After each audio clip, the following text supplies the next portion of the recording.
കൊല്ലം ചിതറയിൽ വ്യാജ ആധാർ കാർഡ് ഉണ്ടാക്കി മുക്കുപണ്ടം പണയം വെച്ച് തട്ടിപ്പ് നടത്തിയിരുന്ന സംഘത്തിലെ പ്രധാനി പിടിയിൽ. സ്വകാര്യ പണമിടപാട് സ്ഥാപനങ്ങളിൽ നിന്ന് 30 ലക്ഷം രൂപയാണ് സംഘം തട്ടിയെടുത്തത്.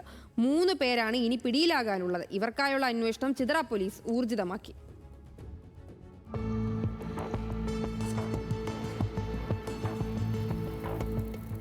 സംസ്ഥാനത്തെ മുക്കുപണ്ടം തട്ടിപ്പ് സംഘത്തിലെ പ്രധാനിയാണ് പോലീസിന്റെ പിടിയിലായത്. സംഘത്തിലെ മറ്റു 3 പേർ ഒളിവിലാണ്.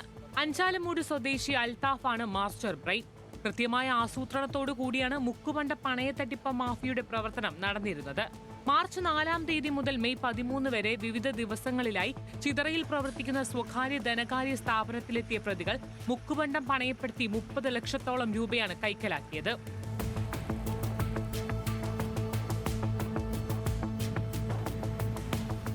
തട്ടിപ്പിനായി ചിതറയിലെ സ്ഥാപനം തിരഞ്ഞെടുക്കും മുൻപ് അവിടെ എത്തി പരിസരമാകെ പഠിച്ചു.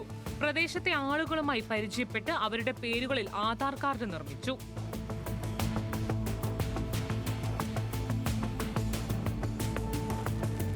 വ്യാജരേഖ തയ്യാറായി കഴിഞ്ഞാൽ പിന്നെ ഓപ്പറേഷനാണ്.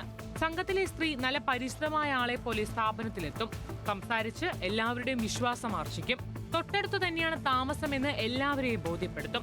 പ്രദേശത്തെ തന്നെ വിലാസത്തിൽ തയ്യാറാക്കിയ വ്യാജ ID കാർഡും കയ്യിലുണ്ടാകും.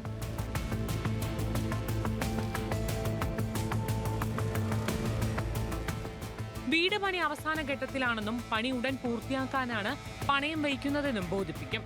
പക്ഷേ അഡ്രസ് വെരിഫിക്കേഷനിൽ ഫിനാൻസ് ഉടമയ്ക്ക് തോന്നിയ ചെറിയ സംശയത്തിൽ നിന്നാണ് കള്ളി വെളിച്ചത്തിലായത്. പണവുമായി മുങ്ങിയെങ്കിലും സ്ഥാപനത്തിലെ CCTV ദൃശ്യങ്ങൾ കേന്ദ്രീകരിച്ച് നടത്തിയ അന്വേഷണത്തിൽ സംസ്ഥാന വ്യാപകമായി തട്ടിപ്പ് നടത്തുന്ന പണയ സംഘത്തെക്കുറിച്ച് പോലീസിന് വിവരം കിട്ടി. സ്ഥാപനത്തിലെത്തിയ സ്ത്രീയെ കിട്ടിയില്ലെങ്കിലും സംഘത്തിലെ പ്രധാനിയെ പോലീസ് പൂട്ടുകയായിരുന്നു. സമാനമായ നിരവധി കേസുകളിൽ പ്രതികളാണ് സംഘത്തിലുള്ളവരെല്ലാവരും. കടക്കൽ പാങ്ങാലും കാടും സ്വകാര്യ പണമിടപാട് സ്ഥാപനത്തിൽ പ്രതികൾ മുക്കുപണ്ടം പണയം വെച്ച് ലക്ഷങ്ങൾ തട്ടിയതായി കണ്ടെത്തിയിരുന്നു. പ്രതികൾക്കെതിരെ കടക്കൽ പോലീസും കേസെടുത്തിട്ടുണ്ട്.